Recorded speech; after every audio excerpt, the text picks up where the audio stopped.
Salam sejahtera untuk kita semua.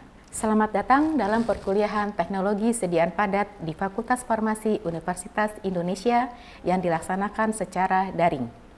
Perkuliahan Teknologi Sediaan Padat ini merupakan materi dasar dalam lingkup teknologi farmasi. Materi kuliah ini diberikan kepada seluruh mahasiswa program Sarjana Farmasi semester 4. Dengan mengikuti perkuliahan ini, mahasiswa diharapkan mampu menjelaskan konsep dasar sediaan padat sehingga mampu merancang formula sediaan padat, mengidentifikasi permasalahan-permasalahan pada tahap praformulasi dan formulasi, menganalisis permasalahan formulasi dan proses pembuatan sediaan.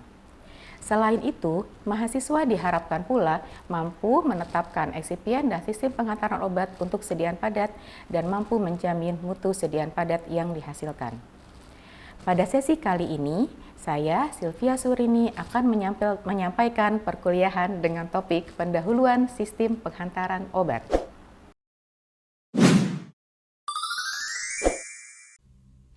Suatu sistem penghantaran obat dibuat untuk dapat menjamin zat aktif obat berada di tempat aksi dengan waktu dan konsentrasi yang tepat, sehingga dapat memberikan efek terapi yang diinginkan dengan aman. Berikut adalah profil konsentrasi obat dalam plasma untuk tablet konvensional dengan pelepasan segera.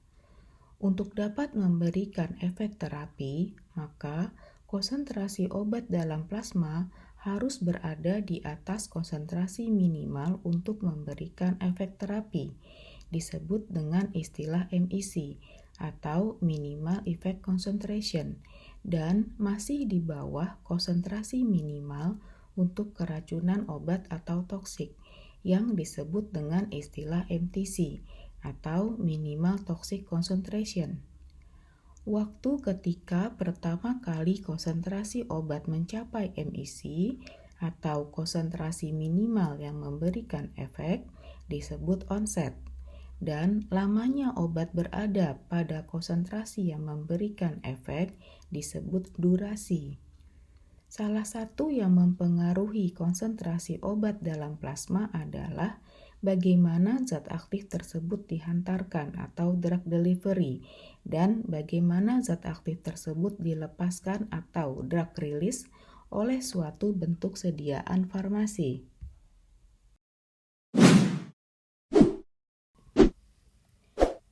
Sistem penghantaran obat didesain dengan mempertimbangkan hal-hal berikut. Yang pertama, sifat fisiko-kimia obat. Kedua, formulasi dan bentuk sediaan obat.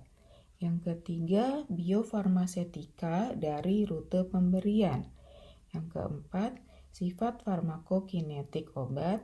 Dan yang terakhir, sifat farmakodinamik obat.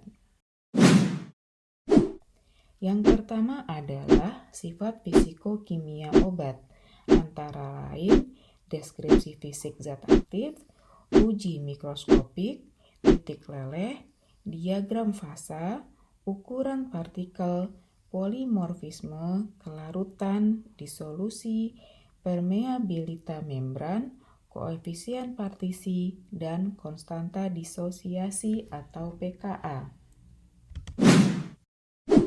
Kemudian formulasi dan bentuk sediaan obat. Pertimbangan pemilihan bentuk sediaan obat antara lain jenis penyakit, aksi terapi obat, kondisi pasien, usia pasien, administrasi atau pemberian obat, apakah akan dibuat sediaan lepas kendali ataupun sediaan targeting.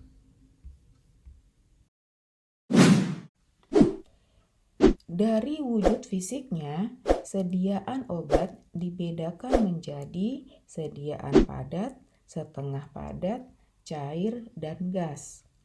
Bentuk sediaan padat misalnya tablet, kapsul, kaplet, puyer, bedak atau powder, granul, dan suppositoria. Bentuk sediaan setengah padat misalnya salep, krim, gel, dan pasta. Bentuk sediaan cair misalnya larutan, sirup, eliksir, emulsi, dan suspensi. Bentuk sediaan wujud gas misalnya gas anestesi dan aerosol. Beberapa bentuk sediaan ini ada yang memiliki lebih dari satu fasa, misalnya sediaan emulsi yang merupakan dua fasa, yaitu fasa air dan minyak, atau sediaan suspensi yang merupakan dua fasa, fasa air dan fasa serbuk padat yang terdispersi, atau sediaan aerosol yang merupakan dua fasa, yaitu fasa cair dan gas, dan dapat pula terdiri dari tiga fasa, yaitu fasa padat, cair, dan gas. Pertimbangan sistem penghantaran obat yang ketiga adalah biofarmasetika dari rute pemberian. Sistem penghantaran obat juga dapat dibedakan berdasarkan cara atau rute pemberiannya. Yang pertama, obat dapat langsung dimasukkan ke dalam tubuh melalui beragam rute injeksi, seperti injeksi intravena, intramuskular, subkutan, intraperitoneal, dan intradermal.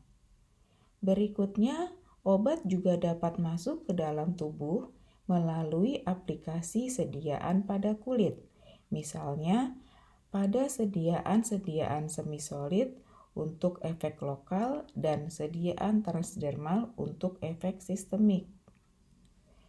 Yang terakhir dan yang terpenting adalah masuknya obat ke dalam tubuh melalui membran mukosa, seperti mukosa di usus halus, yang sesungguhnya merupakan tempat absorpsi utama dari asupan makanan kita sehari-hari.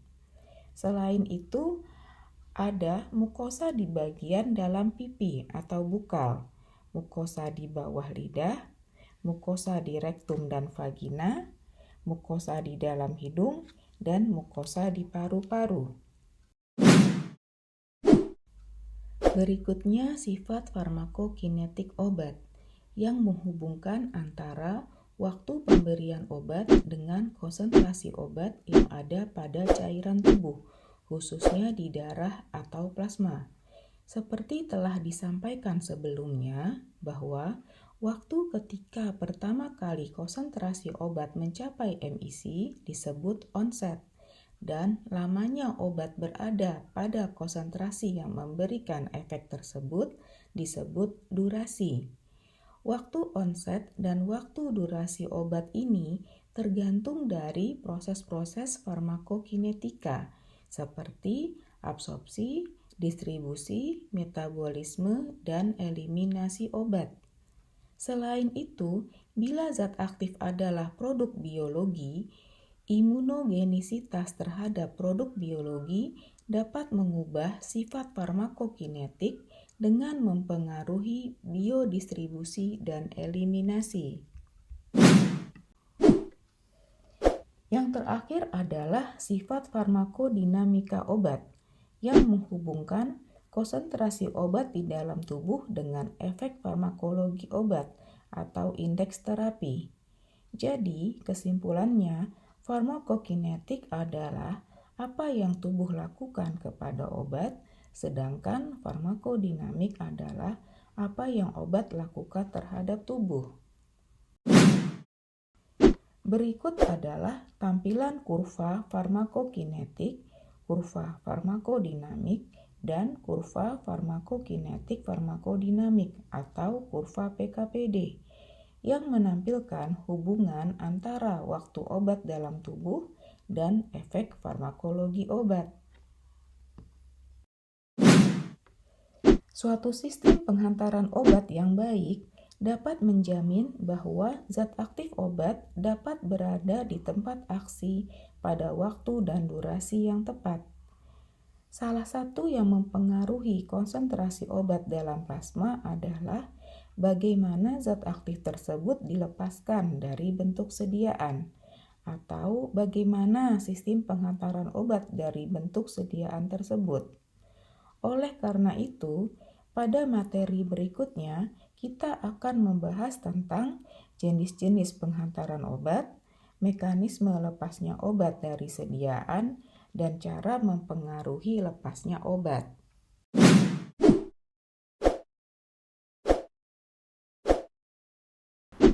Berikut adalah referensi yang dapat digunakan untuk mempelajari lebih lanjut topik ini. Demikianlah sesi ke-13 perkuliahan teknologi sediaan padat ini. Kita telah mempelajari tentang pendahuluan sistem penghantaran obat.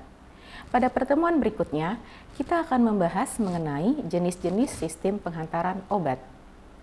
Terima kasih atas perhatian selama mengikuti perkuliahan sesi ini. Sampai bertemu lagi di sesi berikutnya. Salam sejahtera untuk kita semua.